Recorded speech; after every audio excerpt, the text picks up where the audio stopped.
as long as it's forward. God, send me anywhere, only go with me. Lay any burden on me, only sustain me. And sever any tie in my heart, except the tie that binds my heart to yours. If you have men who will only come if they know there is a good road, I don't want them. I want men who will come if there is no road at all. I will go anywhere, provided it be forward. David Livingston.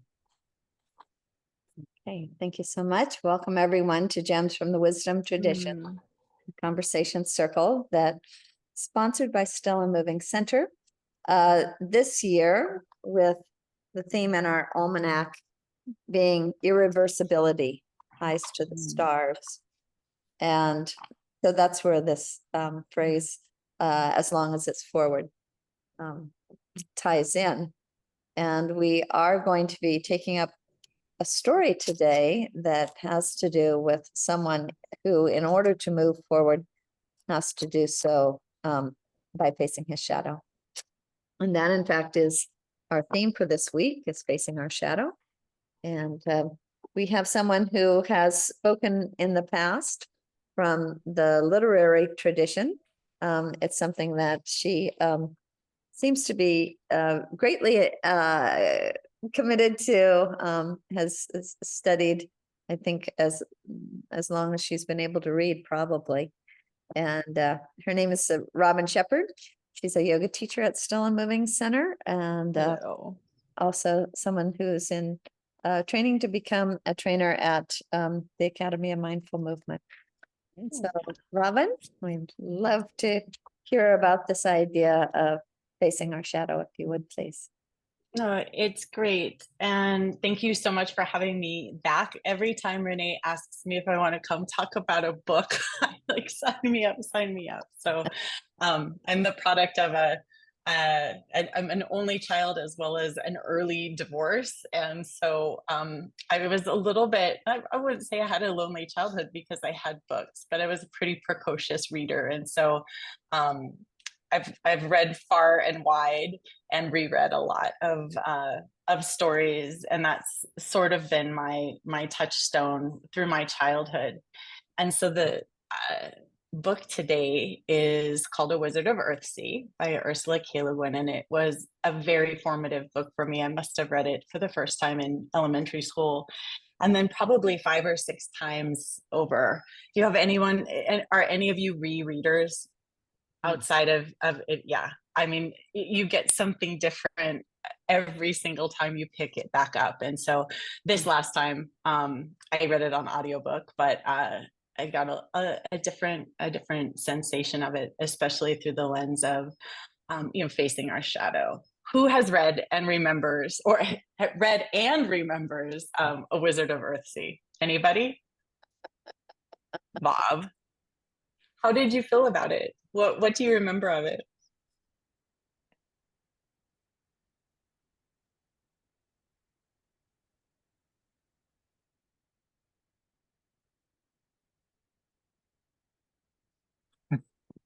There you are. Oh, we can't hear you. Is that open? Okay. Yeah. Well, I remember reading it as a young person and really following it as an adventure. And a lot of it was just the mysterious fantasy moving forward, and the power that we have that we don't know how to use or where it is. That seemed to be the gist of it for me. And just this idea that someone could develop that kind of power. It comes out of them in some particular way. And I think that idea of the shadow has always interested me. There's this conscious persona that we have, and whatever that is, there's a shadow side that reflects sort of the opposite, that in order for us to come to balance, we've got to see both sides. So if we're a very aggressive person outside, then there's an inside that really feels insecure about all of that, and vice versa. If we're rather insecure, there's an aggressive side inside that needs to come out. And so, yeah, it was a very important book. And I think it also had an element of trusting other people and yourself and this quest that you go forward with. That's kind of what I remember. I read it a long time ago. Exactly. Yeah, thank you for that. All of those themes I think we're going to really touch on today. And it's important to, I think, put it in context a little bit that this was one of the very first YA books. YA books are all over the market now in the form of so many different series, and it's quite quite a market. But this was for its time geared towards young people and very exciting and adventurous. And also at the same time, it was coming on the heels of The Lord of the Rings and The Hobbit, but there wasn't really a lot of this kind of fantasy genre going on in the market yet. It was published in 1968 and then began to build and have books that followed. So it's quite, an older book, but it was one of the trendsetters of the time. And I think before we get started into the book itself, I want to talk a little bit about Ursula Le Guin and who she was as a person, because some of her influences and who she, was, from her parents to other influences to just the ideals that she embodied. She was a pretty fascinating lady.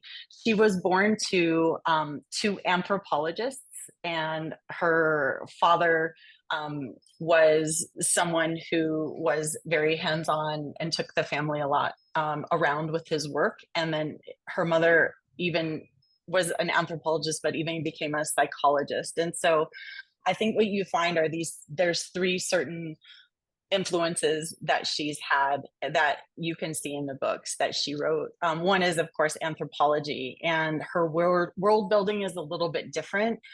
She often uses cultural observers of people as her protagonists. And in contrast to someone like Tolkien with Lord of the Rings or The Hobbit, he was more interested in the structure and the setting and the accoutrements and the differences between races, where she was just really intrigued by the differences between humans and people, the differences between us and then within ourselves. And so that's something that comes out.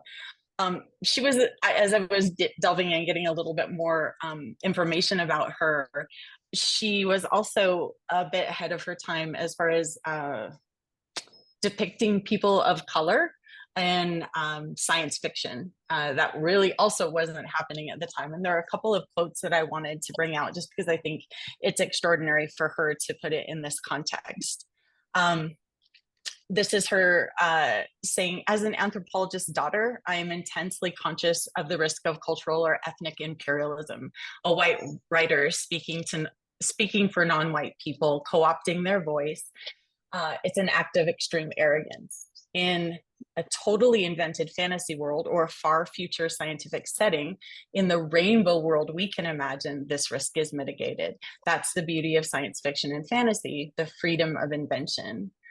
I have heard, not often, but very memorably, from readers of color who told me that the Earthsea books were the only books in the genre that they felt included in, and how much it meant to them, particularly as adolescents, when they found nothing to read in fantasy and science fiction except the adventures of white people in white worlds. And so that puts her writing in a particular light. The second influence is from, I think, maybe her mother, but her own reading as well. And that was the influence of Jungian psychology and the idea of Carl Jung, especially about the collective unconscious, and that we have between people, we have a shared instinctual understanding of the way that the world really works. We have archetypes of good and evil that no matter where we're born, how we're raised, what culture we're from, we share some bond that transcends an individual.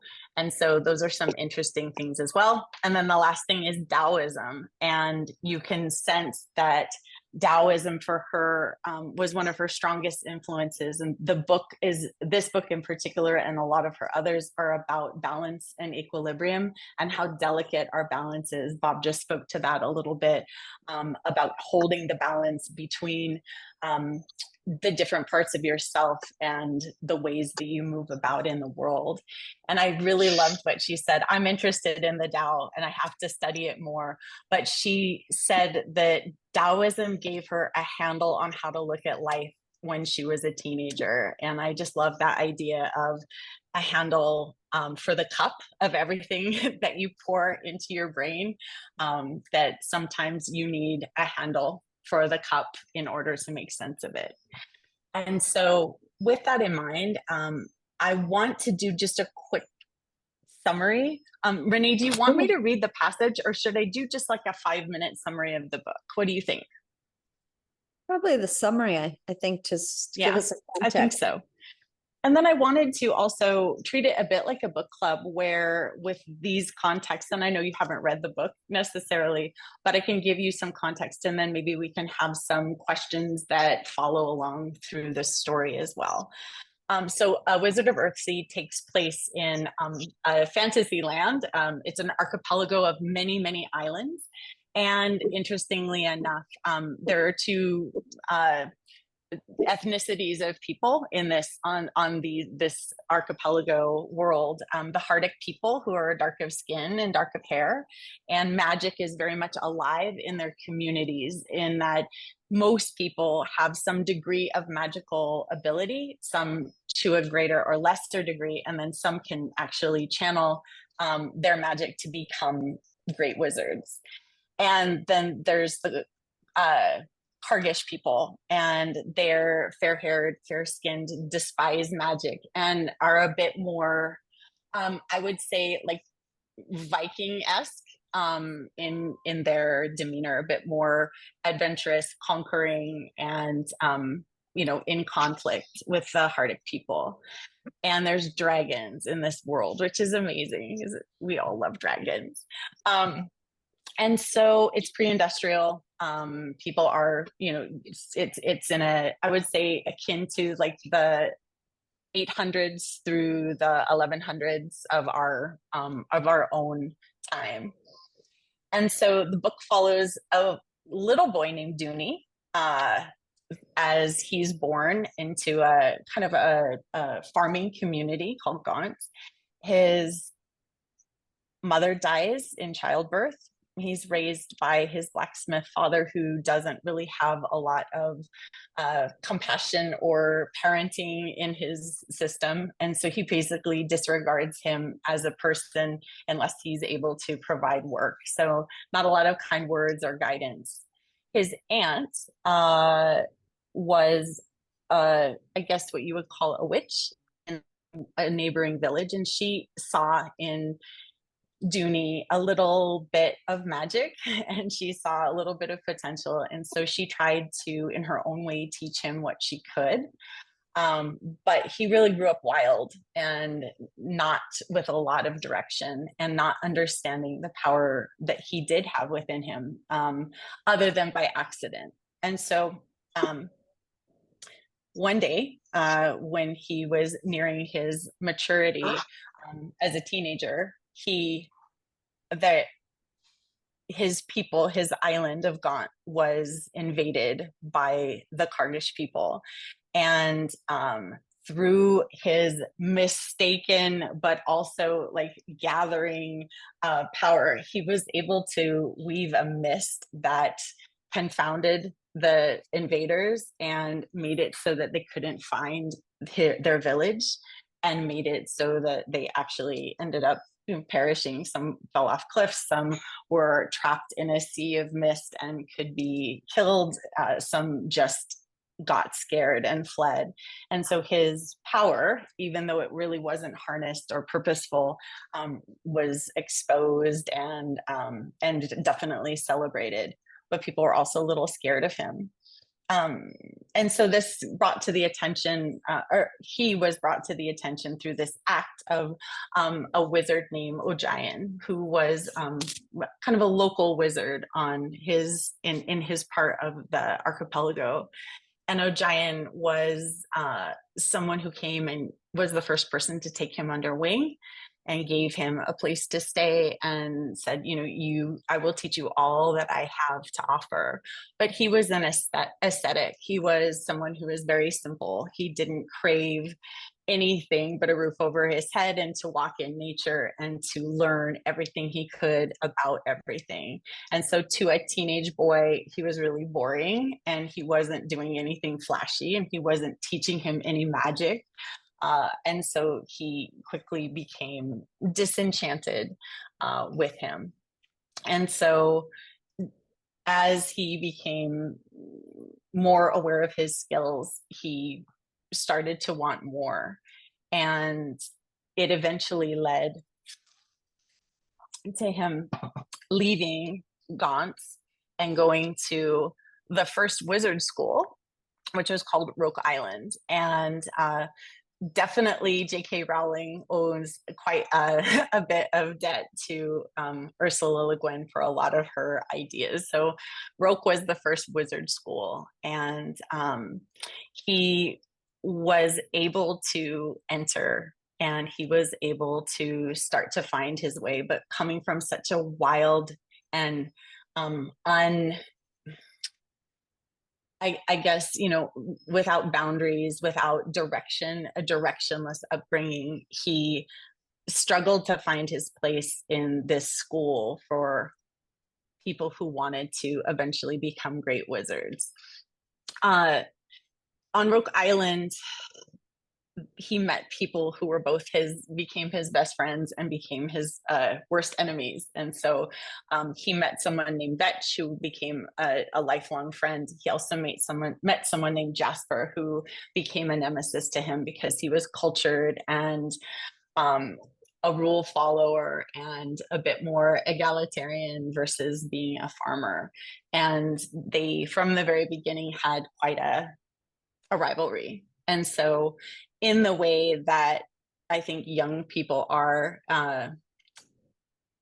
Dooney, who had gotten his name by then, became known as Sparrowhawk.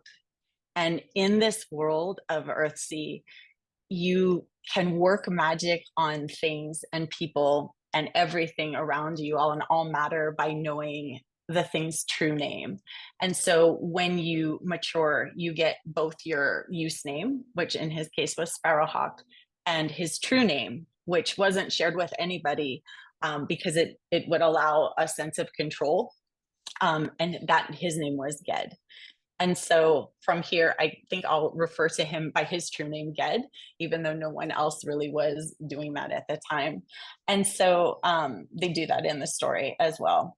So over the course of his apprenticeship and his mageship and his teaching and his learning, he was a great wizard, he was a great student. And so was Jasper. Jasper was jealous of his powers, and Ged was jealous of Jasper being sort of uppity to him and disregarding him. And so it culminated in a showdown and a rivalry that one night they decided to almost duel on providing the best magic that they could provide.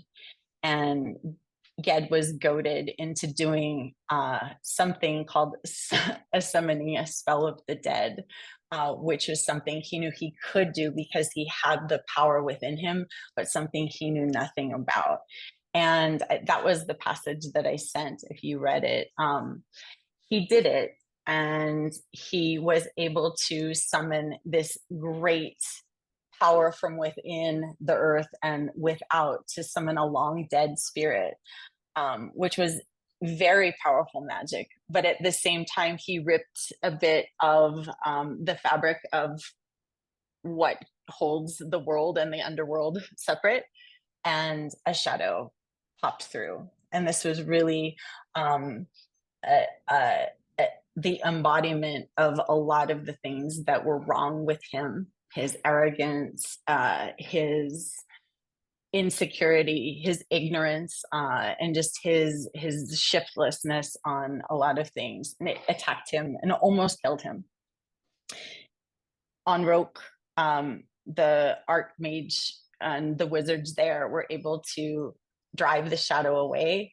And for about 5 more years, Ged had to rehabilitate himself, both physically. He was scratched, he was scraped, he was taken almost to death's door.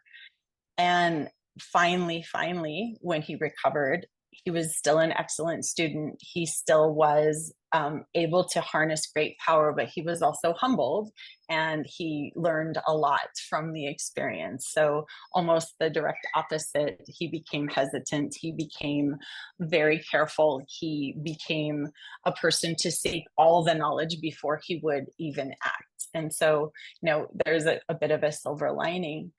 He was sent after he achieved his wizard staff to a place called Low Torning, another island, which was being harassed by young dragons, actually 8 young dragons and an old dragon. And so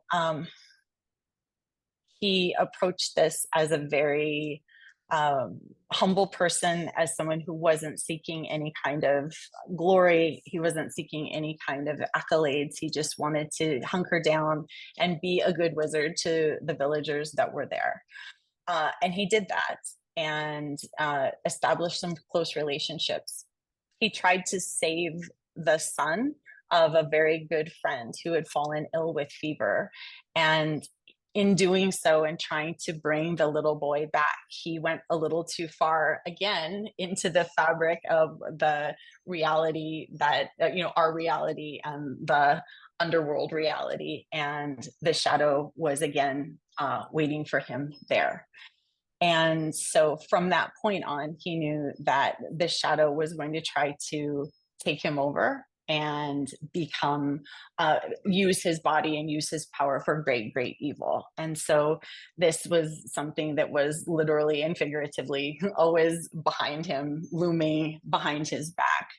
And he knew he couldn't subject the villagers to this problem, but he also knew that he couldn't leave them to the dragons. And so he had to formulate a plan. And his plan, he could have run away.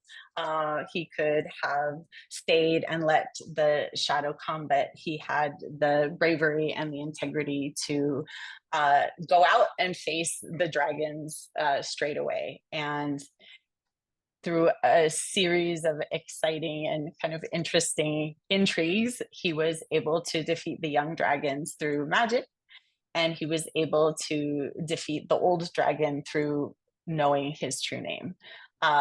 And so those villagers were saved. He was a legend for doing that.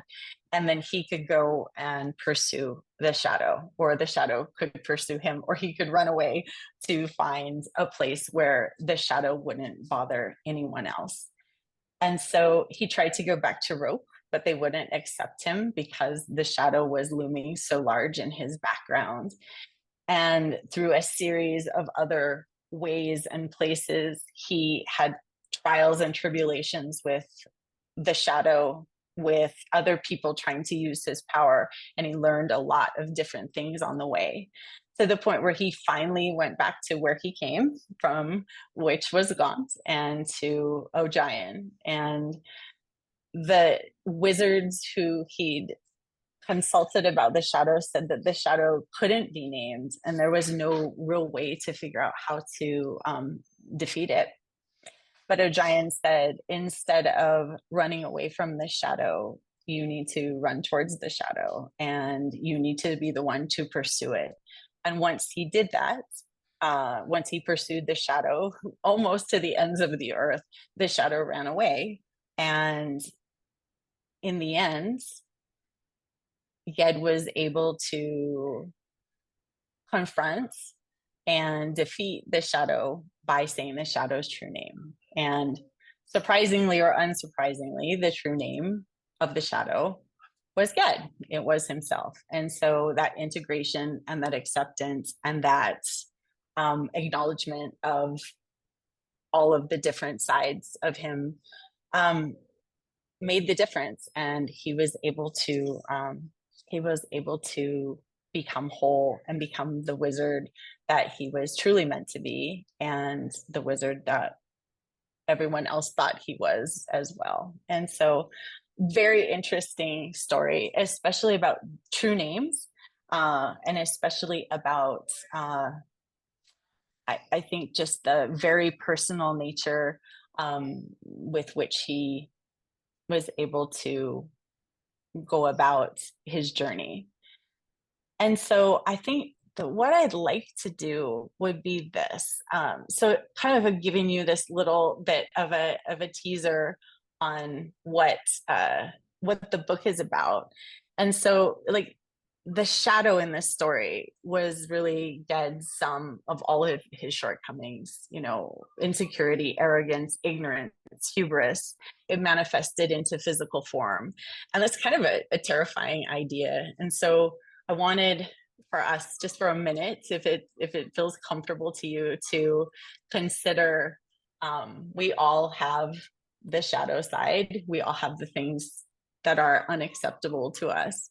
And I just want you, if it feels comfortable enough to do it, to kind of give yourself a moment to consider your own shadow and what it might look like if it was manifested into physical form. I think it's just an interesting thought experiment to do it. And this isn't anything you have to share with the group if you don't feel like you want to, but just to take a moment to, if you could visualize and your shadow was actually there in front of you in a physical shape, what would it look like? Yeah.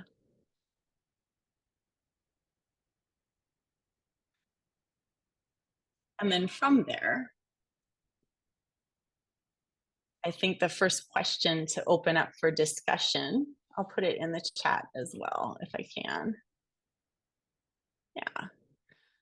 So if we're starting from wanting to start from a collective understanding of what we consider to be the shadow, how do you conceive of the shadow self, or the shadow as we've defined it so far? What are some of the things that start to come up?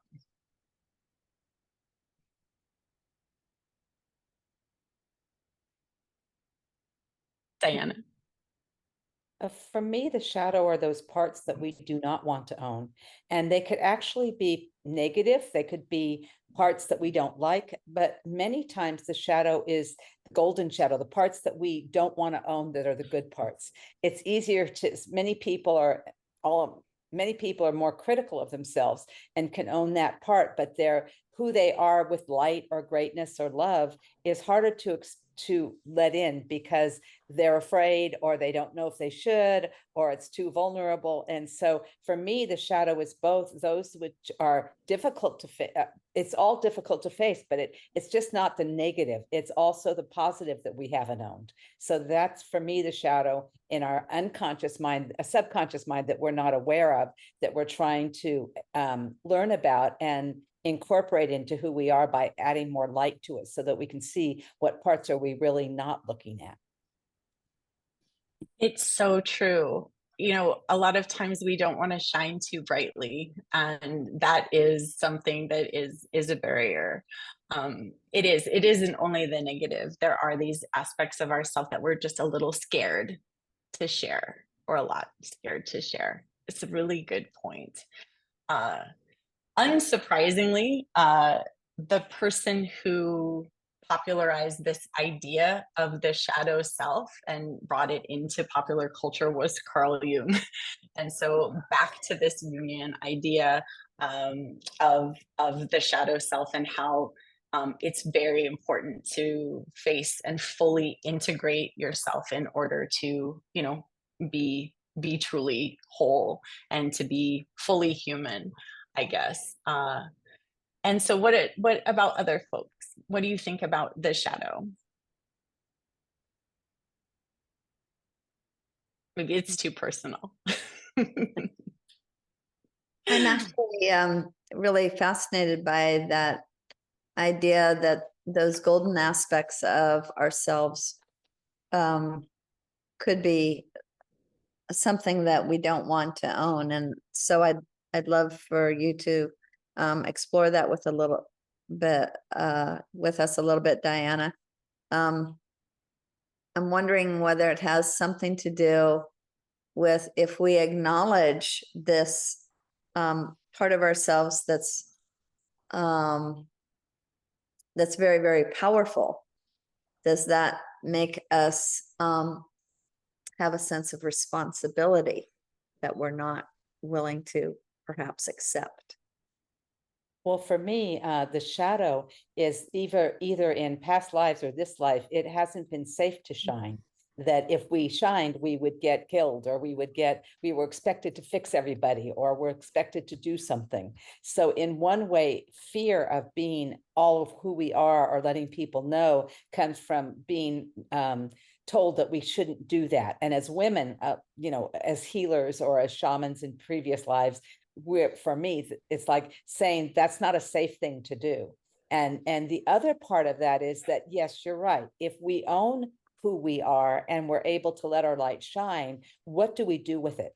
It's like sometimes it's easier to stay in the background and not let people see us. But if we really owned who we are with all of our light and our possibilities, we may be expected to do something. And I think it's really how we view it. We can't fix anybody, and we can't, but we're not responsible for everybody. But how do we engage in the future? That's what we talk about, is how do we be engaged and share our gifts, but do it in a way that's healthy for others. And it's getting guidance of how to do that, because many times if we're sharing something, they'll say, oh, you're being arrogant, or you think you know too much, or you shouldn't let your light shine so much, and I think so there's fear around that.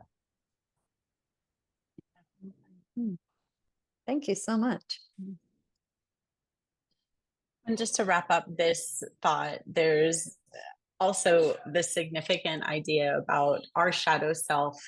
We don't really want to sometimes face or address those negatives. Maybe it is the positive as well. It could be.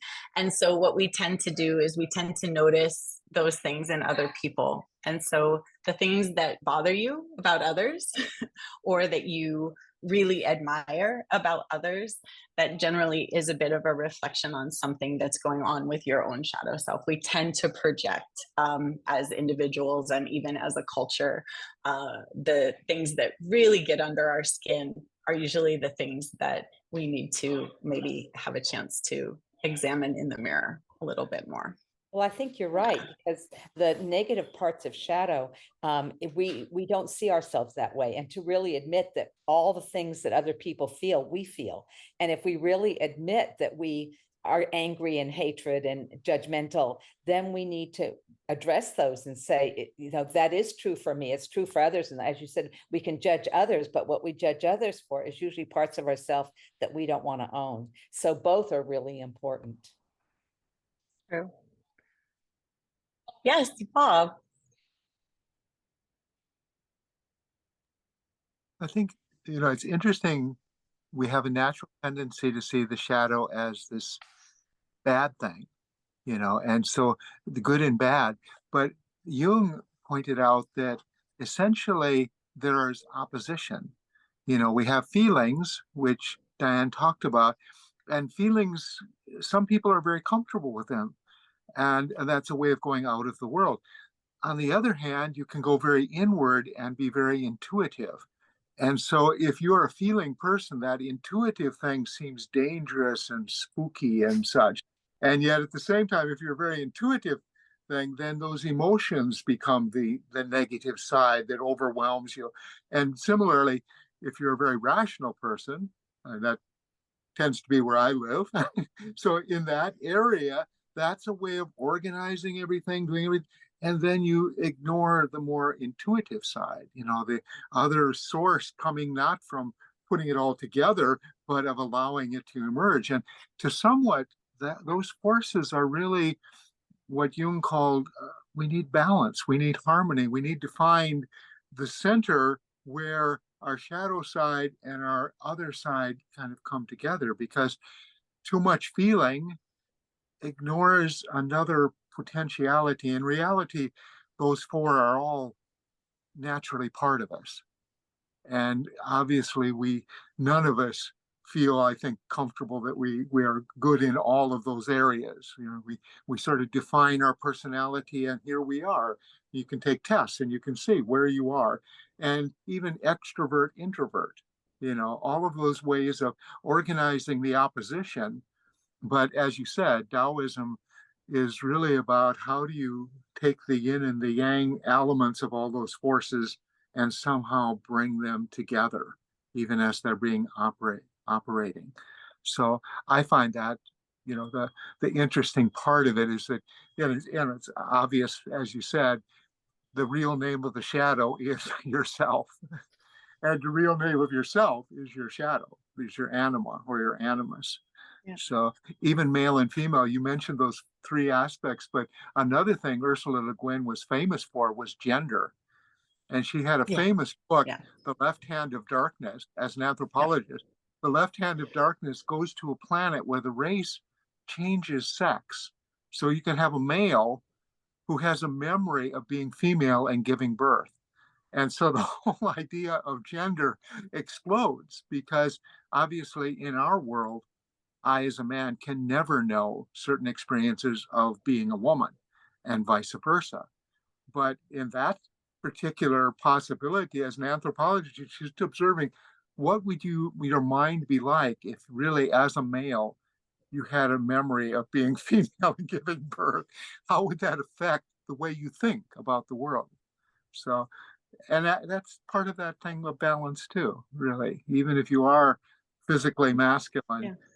spiritually, there is a feminine side, and that all comes to that sense of balance. It's just a lot of stuff going on. It's Cliff, do true. you have You know, something to add in here? yeah. Oh, sorry, Robin, do you want to go ahead? No, go ahead, Cliff. Oh, I just find this very fascinating. I wish I had read the book as a child, and I'm thinking about how a child would receive such a book and why Ursula Le Guin wrote it so it was accessible for children. And I mean, Renee and I are grandparents. We have 4 grandchildren now, and you know, it's kind of cool watching, because you're detached a little bit and you're watching them go through different phases, and they do have a lot of fears, you know, that they have to overcome, going to school and all kinds of things, all kinds of shadows. One of our grandchildren is very sensitive to sounds, doesn't like loud sounds, and they really have to confront things. But this idea of facing the shadow seems different than identifying with the shadow. It's like it allows one to have distance from these things, so one can have like a critical view of them. And I was just wondering what your experience was as a child, if you can reach back that far when you first read the book, what it did for you, maybe, you know, in terms of growth, and what do you think it does, how it can help children with their own development and struggles. It's so interesting. We talked about reading this at different phases, and children are full of all kinds of fears as you're exposed to more and more and more in the world. And some of them are rational to other people, some of them are irrational to other people, but they're all rational to us, right? And I think when I read it for the first time, I think I was in mid-elementary school. And so Ged seemed older and almost like he was an adult, but not quite yet. And so he seemed like, to me, he seemed as though his journey was like almost a rite of passage into this awe-inspiring, everyone has their act together, everyone understands the rules and can play by them kind of adulthood. And I think that for me personally, it was there are some echoes to what Bob said.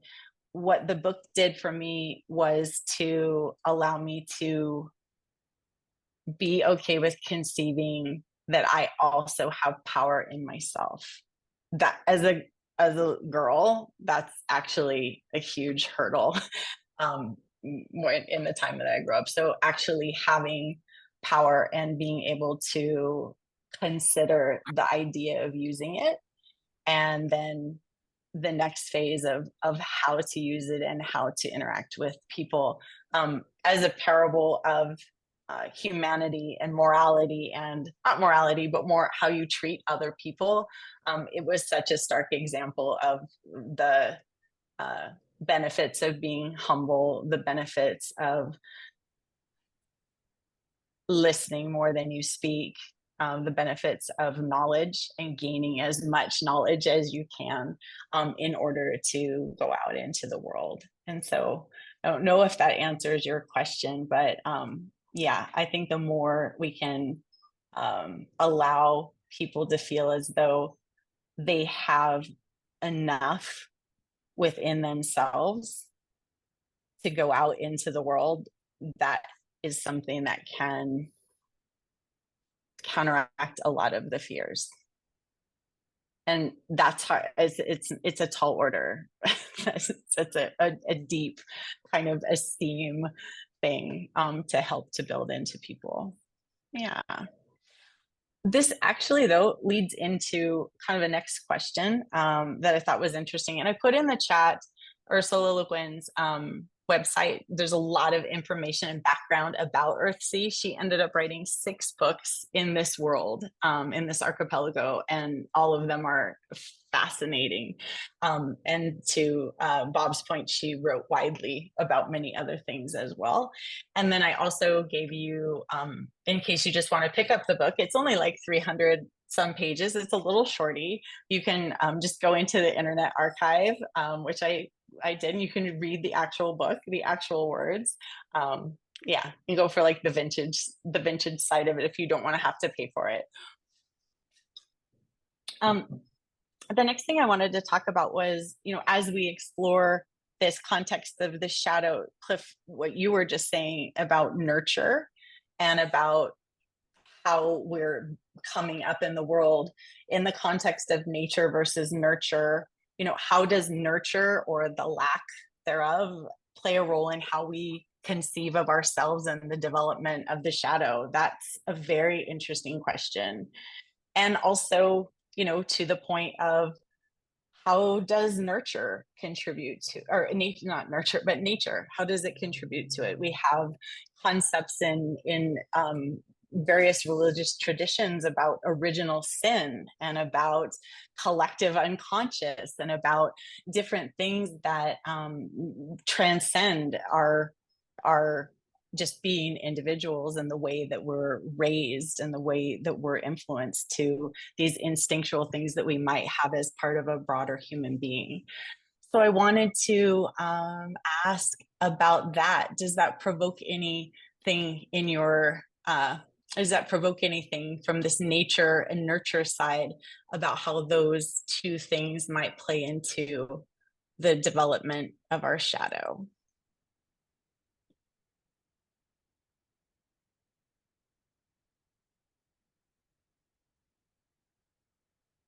Well, I think both you and Diana have spoken about the idea of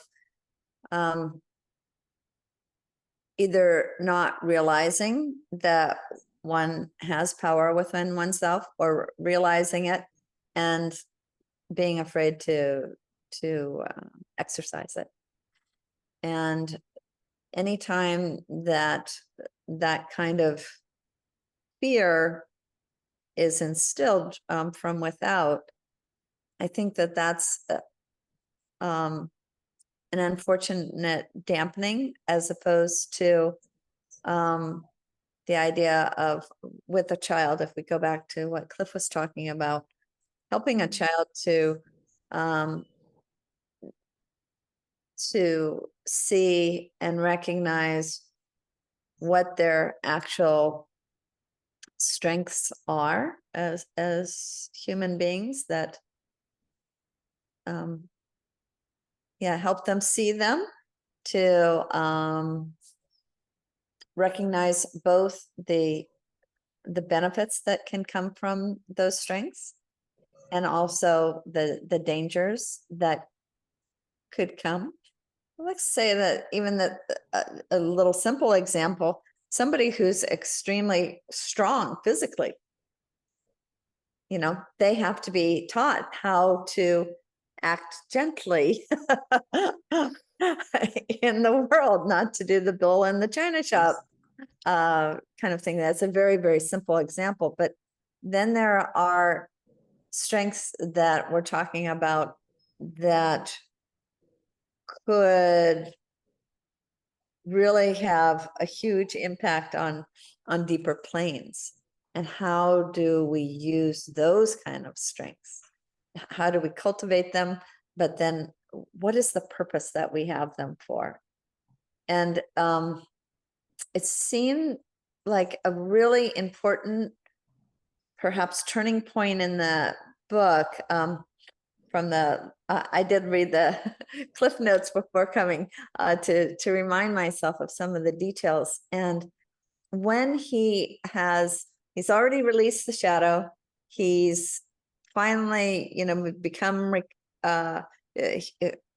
partially recovered, and he's sent out to help protect a village from the dragons that you were talking about. And when he is able to identify the older dragon by name, the dragon gives him a choice. And this was really telling. Yep. How has he developed from that time when he first rashly cast that spell that released the shadow into the world? And so the dragon says, since you have identified my name, I will tell you the name of your shadow so that you have power over it. And he gave him that option. And Ged, instead of taking that option, which presumably would have given him power over that shadow, and instead he asks as a boon that the dragons forevermore leave the villagers unattacked, unprovoked. He leaves them safe. So it was really a selfless choice that he makes, and something about that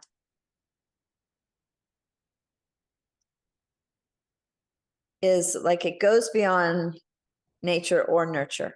I think those kind of choices are something that come from deep, deep, deep inside oneself. And so formative. Yeah. And then that's what kind of allows us to chart our own courses. Seems to me something those really it's either a transcendence of nature and nurture, or a weaving of the two in a way that becomes something greater. Skylar, you might not still be here, but you had your hand up, and so I wanted to see if you might have had to step away for just a second because I see you went off camera, but I wanted to make sure you had a chance to chime in. Yeah, thank you. Just on the topic of nature, nurture, and the shadow, I was just thinking about this and talking with someone else about this of, you know, the uses and abuses of fear. And I mean, the shadow is the things we fear and want to avoid, right, in ourselves. And yeah, just how fear is sort of naturally occurring in every living thing, I think, at least mammals, you know, fear. Well, it's evolutionary. Yes. Yeah, it's very useful. It's very useful. It's very important. When, you know, you're going to go up to the top of a cliff, fear is a very important factor to not falling off to your death, you know, and if you're being attacked by another animal, fear is a very important aspect in the neurological, like flight, freeze, appease, all of that, right? So it's great that fear is so evolutionarily ingrained in us. But I think humans and other, like some other great apes and some other like dolphins, animals that can have sort of more complex reasoning and thinking and conceptualizing, I feel like we have sort of a fear plus, because we have the idea of a past, and more importantly, the idea of a future. We have a concept of time and can project ourselves and our situations into some sort of future. We now have the ability to not just fear like an imminent present danger, but now we get to fear things that don't exist, you know, which complicates things and really, I think, has caused a lot of damage. Because we're not in the moment, we're not in the present, and now we are that very important and wonderful fear aspect of life has sort of taken on a life of its own, which is the shadow. And thinking about, you know, what to do with all of this is a whole nother conversation. But for me, I'll end by saying that, yeah, you know, getting back to putting fear in its place, I suppose, integrating fear, allowing fear to be a loved and welcome part of me, and not allowing it by pushing it away or conversely giving into it, to allow it to, yeah, puppet me and become the star of the show. So yes, how to do that is the discussion of religions everywhere, but I think that that's the key. We're plagued by imaginings, aren't we, as people? It seems to be like yes, our human condition. And I think to dovetail a little bit on what you said, Skylar, maybe one of the things as far as unraveling this is to, within ourselves, as well as teaching our own children and grandchildren, to embrace the range of emotions, that we don't only have one good way of acting, feeling, being, thinking, but we have the whole wheel, and to be a little bit more descriptive and discretionary about what kinds of emotions we are feeling, and to not shun feeling the ones that we would rather not, the anger, the envy, the sadness, and label them and name them with our true name so that they have less power, right? If we don't acknowledge it, we can't ever start to internalize it and think about it. And so I think for a lot of us, in the way that we were raised or just in our nature, we can just shut out certain things that are unpleasant, certain emotions, and just ignore them to a point where then they bubble up unexamined in other ways. And so maybe there is this, as we speak and hold each other accountable to a civil society, if we can acknowledge that we all have the wheel of emotions, we all have the wheel of fears, and to allow people to actually show their true face, it would be very interesting. I don't know what would happen.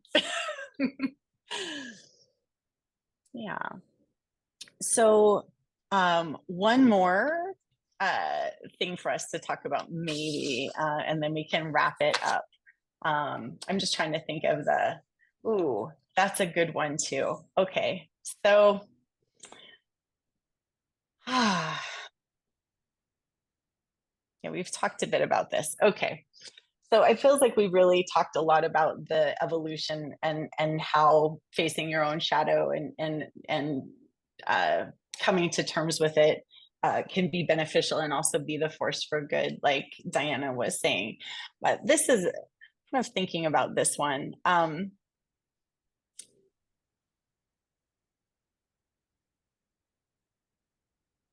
All of our behavior. So Skylar was talking a little bit about fear and about maybe our internal dialogue and our internal mapping, and our own emotions, there's the other side of it, which is the behaviors that we express out to other people. It's the only way other people can understand what we're trying to do in the world, is through behavior. And so one of the things that I thought of as a topic of discussion would be that, all behavior, even doing nothing, has consequences. And, is it okay to leave a lot of ourselves unexamined? Is it okay to let things run rampant? Can we plead just ignorance as a defense to our errors and our mistakes, in a similar way to Ged when he unleashed his shadow in the first place? So yeah, that's kind of one that I thought might be interesting. Diana, that tickled something in your brain. I think we have a fear of fear, and we have a fear of love.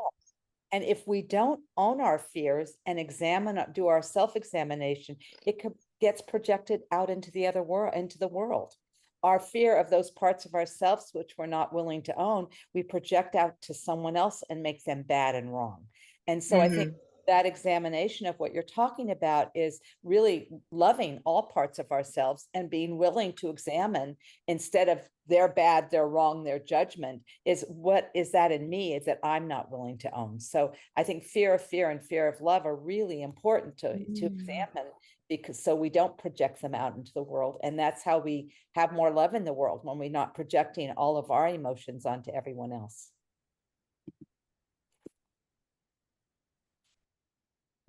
That's so, the idea of fear of love is something that just really hit me in a particular way. So I feel like I need to think about that a little bit as well. Yeah, thank you so much for that idea.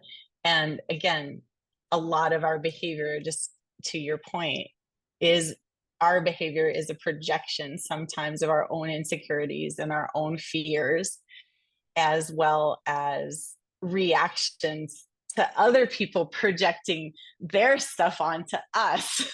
And so it gets a little convoluted at that point. But, wouldn't it be interesting if we could try to set aside the facades so that we could just maybe be a little bit more open is one word, loving might be another way, mindful, present, any of those things. I don't know. Does anyone else have a thought that provoked from some of those things that we've just been talking about? Yeah, particularly, hold on just one sec. I just wanted to make sure that in the last couple minutes, anybody who might not have had a chance to speak up yet, if you have something to share with us, we'd be just really open to getting a different perspective here. Even if it's a takeaway that you had. I agree with everything that's been said. How's that?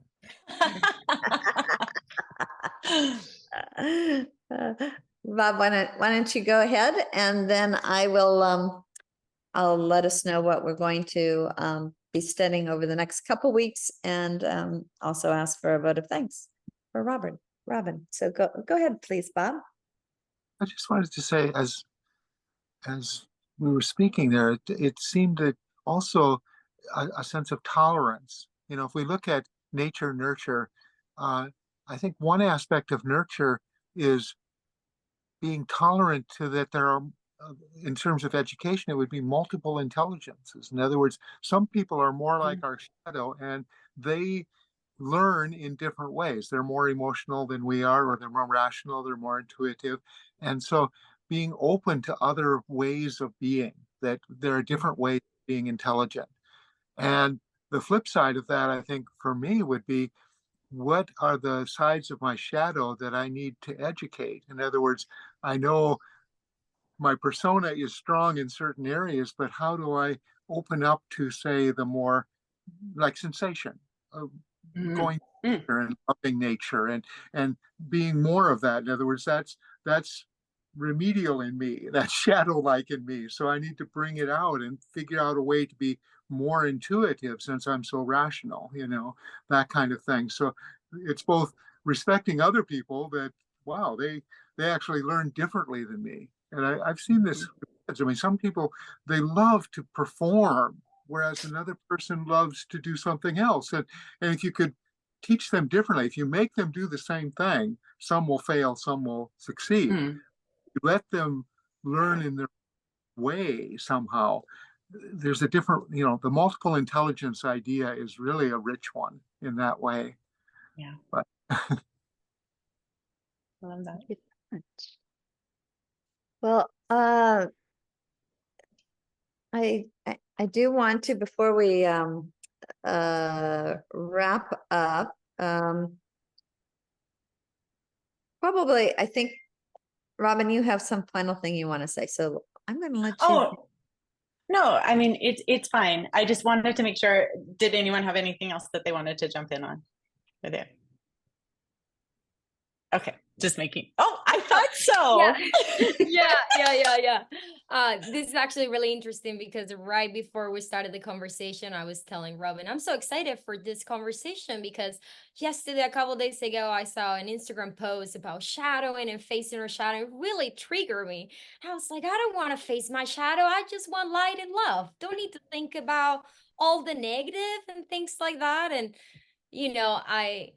as I sit in this conversation and listen and, kind of going introspective about myself, growing up as a kid, I was a very energetic kid, like never still.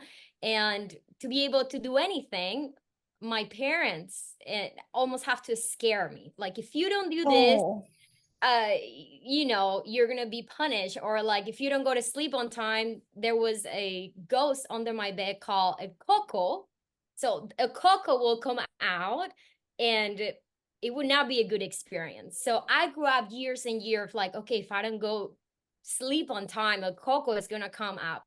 So on your first question, to visualize how this shadow looks like, it looks like a coco. It's like, for me, it looks very like a person, like a thing.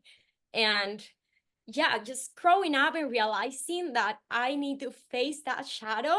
Like, I grew up with a lot of fears. I won't do skydiving, or I won't do that because I'm so scared, right?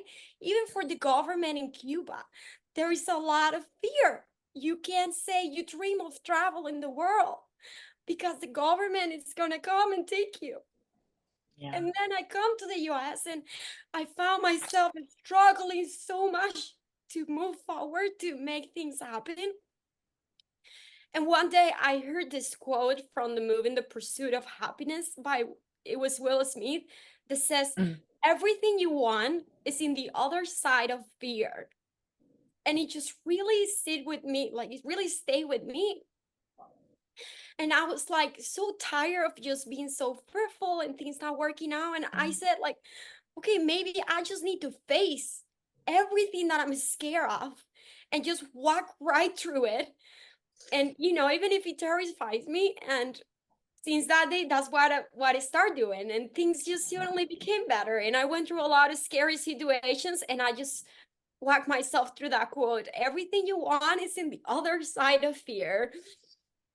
And what I have learned through all this year is that for be able to grow in personal growth and have a deeper understanding of what's our motivation, what's our behavior, we need to face everything we fear, everything we're scared of, everything we don't think is part of ourselves, but it lives with us, right? We have to face that and just face it, walk right through it, and say it's okay, and use all the good parts we have to face it. So this is a topic that's like really close to my heart, and like it really like provokes me.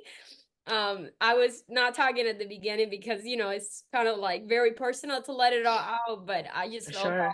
we start talking about this. So thank you so much to all of you who have their perspective and kind of share some knowledge and ways to look at this, because as a young person navigating this world with that whole background, it's just so good to hear all the different perspective of how to face our shadow, right? How to face the things we fear, or we're not sure, or we're insecure, or we have doubts. It's just so good that I get to speak and listen to all of you and learn, and please keep coming back to keep having these conversations, because it really, at least if it's helping one person, I think it's making an impact in the world. So thank you to all of you. Thank you, Robin.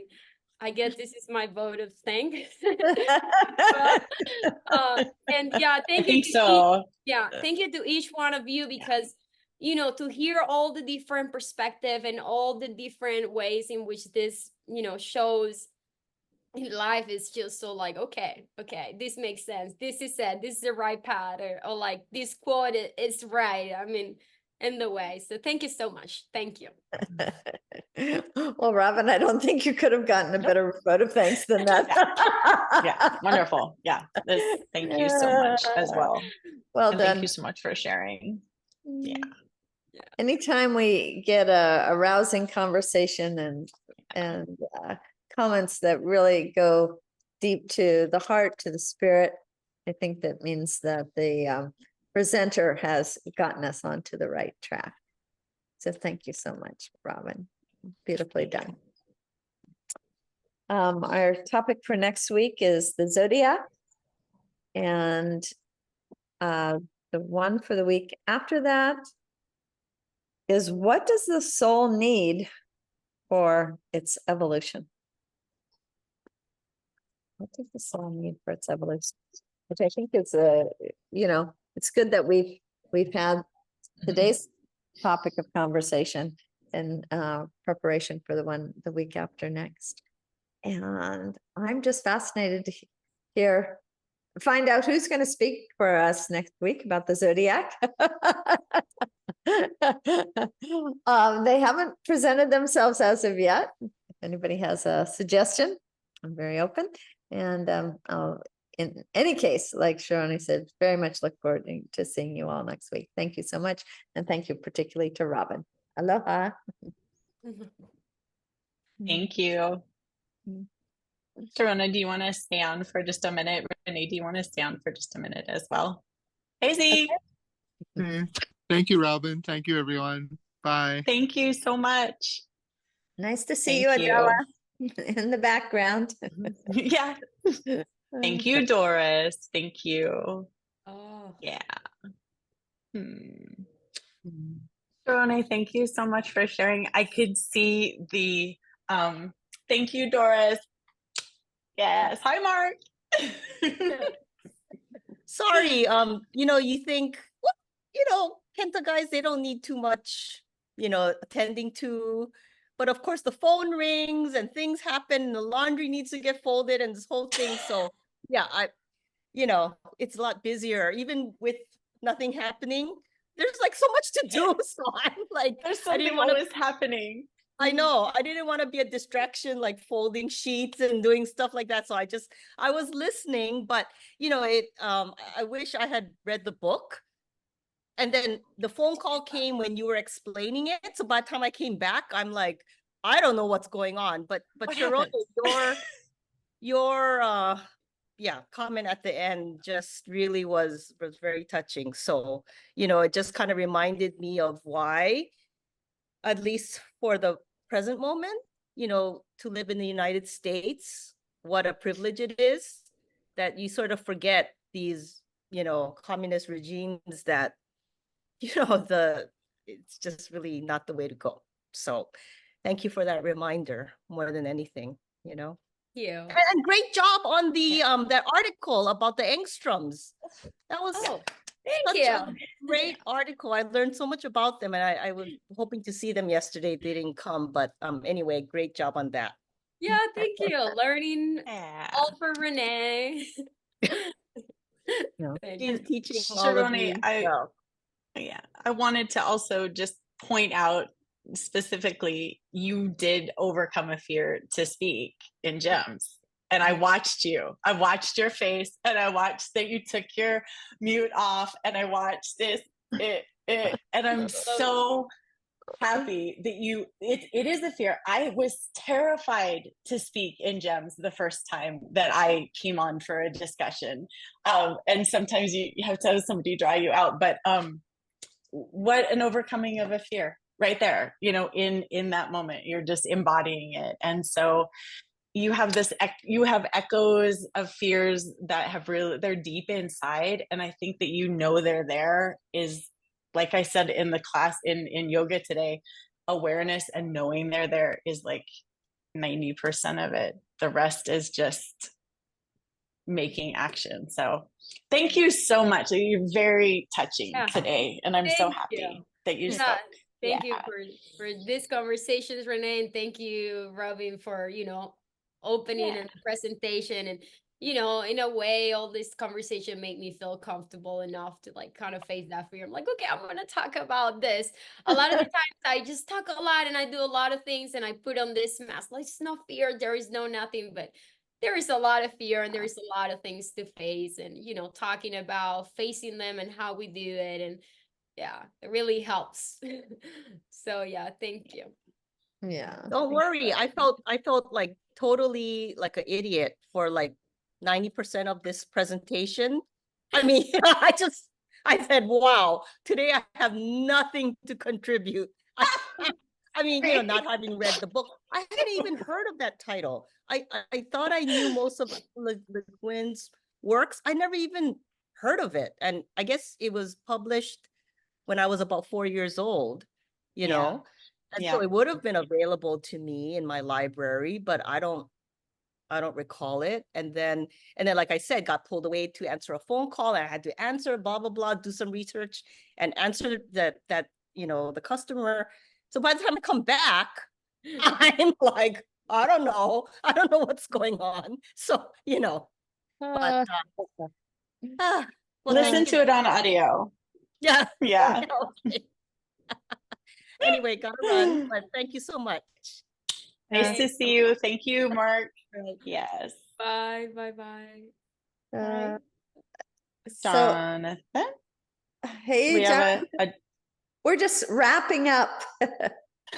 Yeah, sorry. So I'm going to say goodbye and dash down to Douglas's birthday party. Oh, okay. Yeah, no problem. Yeah. Okay, thank you. And I know if you know him, he wants you to be there. Yeah, no, exactly. Okay.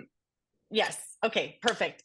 There was something, I'll touch base with you a different time, Renee. It's nothing urgent, not pressing. So yeah, I'll let you get off and get into town. And then I am going to also go and do that too. Okay, good. Thank you, See you then. Thank you. Bye, Robin. Sharone. Have a Bye. great day. So nice to Bye. see you twice. I love it. All right, you guys. bye. See you soon. Mwah. Take care. You Bye. too.